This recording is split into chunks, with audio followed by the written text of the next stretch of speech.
আসসালামু আলাইকুম রহমতুল্লাহি ওয়া বারাকাতুহু। সম্মানিত দিনদার ভাই বোনেরা, আজকের ভিডিওতে আলোচনা করব সন্তানরা কত বছর থেকে ইবাদত করবে, আর সন্তান কোন বছর থেকে নামাজ না পড়লে, রোজা না রাখলে এটার জন্য বাবা মা দায়বদ্ধ হবে, বাবা মা জবাব দিতে হবে, সেটা কোন প্রেক্ষাপটে আমি এই বিষয়টা ক্লিয়ার করব।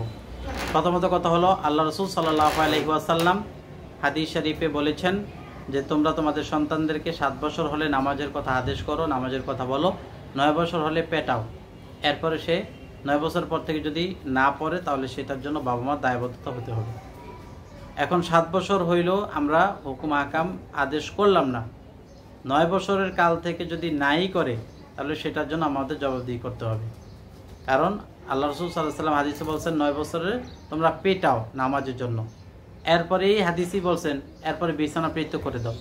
9 বছর হলে ছেলে আপনার মেয়ের সাথে শুতে দিবেন না, আপনার মেয়েকে আপনার ছেলের সাথে শুতে দিবেন না, বিছানা আলাদা করে দিবেন। বাবা মার সাথে তো নাই। তো এটা হলো আপনার হাদিসের ভাষ্য। তো আমি বলবো 9 বছর হলে বিছানা যেমন পৃথক হবে, নামাজের জন্য তেমন আদেশ হবে। আর নামাজের জন্য একজন বাবা মা যদি সন্তানকে বলার পরে যদি ওই সন্তান না মানে, তাহলে 1 বার 2 বার 3 বার বাবা মা তাকে প্রহার করবে, আঘাত করবে, শাসন করবে। এরপরে যদি শাসন করার পরে যদি সে না মানে, তাহলে ছেলে জবাব দিবে, আল্লাহর সাথে বসবে, মরার পরে আব্বা মা বেঁচে যাবে। কিন্তু আব্বা মা তখনই ফাঁসবে যখন ছেলে মেয়ে নামাজ রোজা না করার পরেও বাবা মা বলে না, অথবা বলে হালকা পাতলা। কিন্তু বাবা মা কখন দায়মুক্ত হবে? যখন সন্তানদেরকে 1 বার বললো মানতেছে না, 2 বার বললো মানতেছে না, 3 বার বললো মানতেছে না, এরপরে মারলো মানতেছে না, এরপরে সে দায়মুক্ত হবে। কিন্তু আপনি বলা পর্যন্ত শেষ, মারলেন না কেন?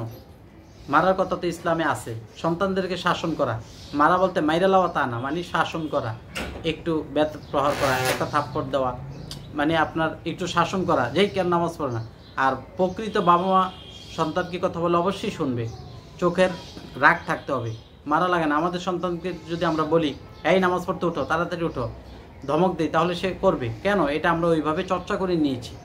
তবে হ্যাঁ, আপনার যদি চর্চায় গরমিল থাকে, চর্চা করে নাই পারেন, তাইলে আপনি মারবেন, কিছু করার নাই। তো মারার বয়সটা তো এখনই 9, 10, 11, 12, 13, 14, 15 উপরে চলে গেলে তার আপনি শাসন করতে পারবেন না। তখন শাসন করতে গেলে আপনার নিজের উপরে শাসন পড়ে যাবে। সুতরাং ছোট থাকতেই, ঘাড় মোটা হওয়ার আগেই বাচ্চাদেরকে শাসন করে আল্লাহর কাছে আপনার মুক্ত হতে হবে। এই বাচ্চাকে মানুষের মতো মানুষ করার জন্য আপনাকে করতে হবে।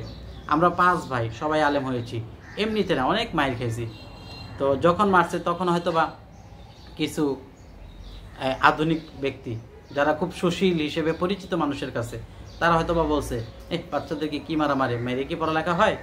তো দেখা গেছে তাদের সন্তানরা আজকে ইস্তারির দোকানে ইস্তারি দেয়, মাছ বাজারে মাছ বিক্রি করে।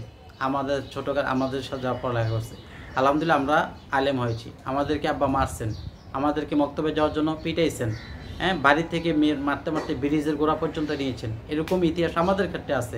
এই জন্য আমরা 5 জনের মধ্যে 5 জনই, একজনও আমাদের বেলাইনে যায়নি, আলহামদুলিল্লাহ। আর যাদের বাবা মা দেখে সুশীল মনে করছে, বাচ্চা মানুষ পিটাইতে নেই সে নেই, এরকম বলছে, তারা কিন্তু হয়েছে। তবে একটা লিমিট থাকতে হবে, বাচ্চা অবস্থায় না, বাচ্চাদেরকে বুঝি শুনি। তো 8-9 বছরের ছেলে এটা তো বাচ্চা না, বাচ্চারও 5-6। তো এর মধ্যে তো আমাদেরকে আদর যত্ন সোহাগ। 7 বছর হয়েছে, সাথে করে বাবা মসজিদে নিছে, সাথে করে রোজা রাখেছে, সাথে করে কাজ শিখাইছে, সাথে করে আদর করছে, মাহফিলে জায়গায় নিছে। কত 7 বছরের কালে শিখাইতে 9 বছর, এরপর একটু রাগ, মানে এরপর একটু চাপ দিছে, পড়ো, মানে যদি পড়তে না চাইছি। আর যারা এমনিতে পড়তে চায়, 7 বছর থেকে অভ্যাস করতে করতে সে এমনিতেই সব কিছুর প্রাবন্ধী হয়ে যাবে, নামাজের পাবন্দী হয়ে যাবে, বাবা মার ভক্ত হয়ে যাবে। তাহলে তো দরকার নেই। যাদের রাগের দরকার রাগ দিবে, আর যাদের রাগেও চলে না তাদেরকে মাইর দিবে। এরপর মাইর যদি না চলে তাহলে তো কিছু কারণে তখন আপনি দায়মুক্ত হবেন। কিন্তু আপনি মোটামুটি বলবেন এতেই দায়মুক্ত হয়ে যাবেন, বিষয়টি কিন্তু তা না। এটা বুঝে আপনাদের সন্তানদেরকে মানুষ করতে হবে এবং সন্তানদেরকে করতে হবে। না হয় এই সন্তানরা কিয়ামতের দিন বলবে আমি তো এরকম কোনো আদেশ পাইনি, আমাকে তো বাবা মা শিখায়নি, আমাকে তো বাবা মা বলেনি, বাবা মার জিম্মাদারি আপনি আদায় করেন নাই, এর জন্য আপনাকে কিয়ামতের দিন জবাবদিহি করতে হবে। আশা করি বুঝতে পারছেন। আল্লাহ পাক আমাদেরকে বোঝার তৌফিক দান করুক। সঠিক পথ ইউটিউব চ্যানেল লাইক দিয়ে শেয়ার করে সাবস্ক্রাইব করে পাশে থাকা বেল আইকন বাজিয়ে রাখবেন। আসসালামু আলাইকুম ওয়া রাহমাতুল্লাহ।